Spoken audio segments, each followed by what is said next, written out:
you guys doing alright? Yay! I'm especially happy to be here because I've been doing jury service.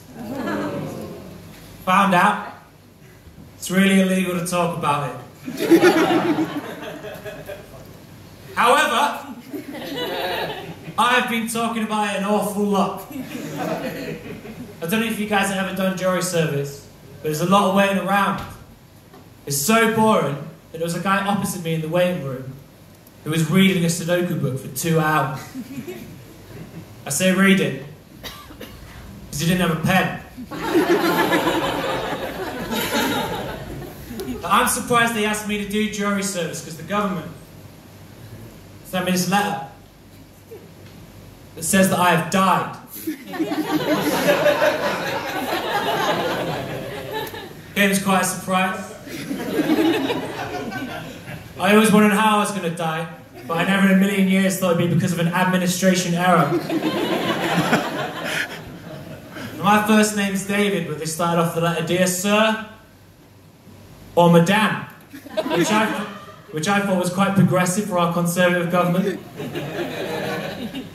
I phoned him up, asked to be put through to Elaine Comerford, who's the admin officer for HM Revenue and Customs.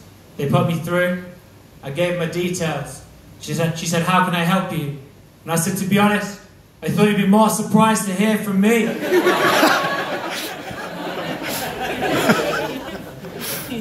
I had to break the news to the kids. I do with my own kids, I didn't just run into a school shouting, I'm dead! Because they won't kick you out of a school for that. Give me a cheer if you're a parent. Hey! Life used to be so much easier, man. I live next door to this student house, and the other day one of them was moving out, and asked if he needed any help. And he said, don't worry about it, because all he had was a computer and a toaster.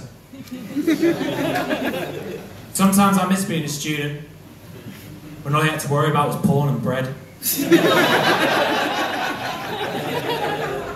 But I've got 2 kids now, man, and it fills me full of anxiety. I never know whether or not I'm doing a good job as a parent. Like when my daughter was 3, she sold a colander from Tesco's. But I started shoving it in the back of the pram. And I didn't stop her. Because we needed a colander.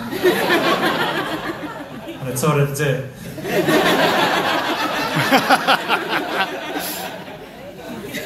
But you know, despite their days of thievery, my children have gone on to become real, honest young people. And I just don't need that negativity in my household.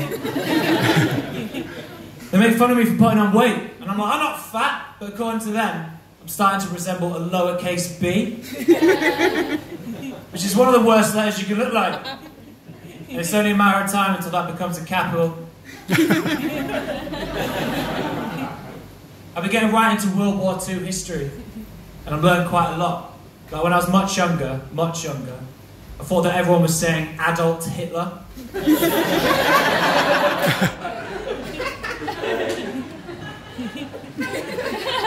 Which sounds like a really stupid thing to say, but it made a lot of sense when I was a kid. Because adult Hitler is the worst era of Hitler.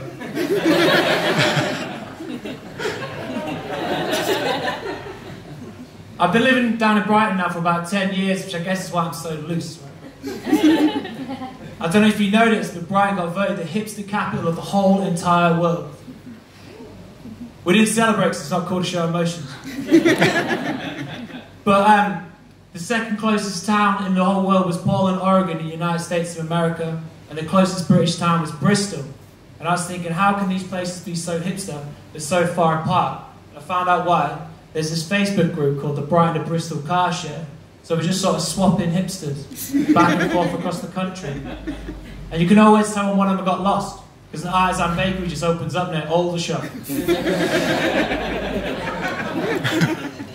I wouldn't make a very good hipster myself, because I've only got one tattoo. It's on my wrist there. I don't know if you can see it, but it is shit. It's so shit that for years my dad thought this was a nightclub stamp. Now, I don't know what's worse, my shit tattoo, or the fact that my dad clearly thinks I've never had a wash. And I know I look like I've never had a wash, but come on, Dad! My girlfriend sells stuff on Etsy, you know, the craft website Etsy. Right, one of the things she was selling a couple of months ago was this line of left-wing political Christmas decorations. Right? And one of the decorations was the Brighton MP for Green Party, Caroline Lucas Bauble. Right? Now, she asked me to take out the recycling, which consisted of a big pile of Caroline Lucas faces. Now, that doesn't sound that weird until I tell you that Caroline Lucas lives 4 doors up the road from my house! Can you imagine walking home past a box full of hundreds and hundreds of pictures of your own face? It's ridiculous. And as I was staking out this stack of discarded Caroline Lucas faces, and this is the God's honest truth, her husband pulled up in his car outside. I felt like I had to say something because it looks weird. So I said, don't worry! I'm recycling them! Vote green! Guys, you guys have been lovely, alright? So I'm going to leave you on my favourite jokes. A bit silly, alright? But just for you for being so nice to me. Right, I've been subscribing to these magazines. And one of the magazines I've been subscribing to is Chiropractor Monthly. I'm working through the back issues.